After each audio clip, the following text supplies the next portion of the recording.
ରାଜ୍ୟସଭା ନିର୍ବାଚନ ପୂର୍ବରୁ ବିଧାୟକଙ୍କ ପରଲୋକ। ଆସନ୍ତା 27 ତାରିଖରେ ରାଜ୍ୟସଭା ନିର୍ବାଚନ ଅନୁଷ୍ଠିତ ହେବ।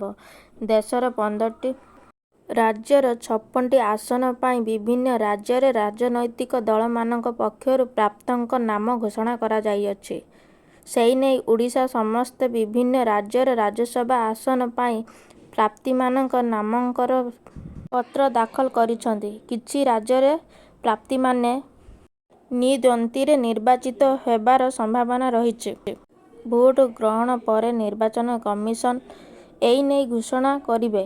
ତେବେ ଆଗକୁ ରାଜ୍ୟସଭା ନିର୍ବାଚନ ଆସୁଥିବା ବେଳେ ସେନେଇ ରାଜନୈତିକ ଦଳମାନେ ପ୍ରସ୍ତୁତିରେ ବ୍ୟସ୍ତ ରହିଥିବା ବେଳେ ଏହା ମଧ୍ୟରେ ରାଜନୈତିକ କ୍ଷେତ୍ରରୁ ଆସିଛି ଏକ ବଡ଼ ଖବର।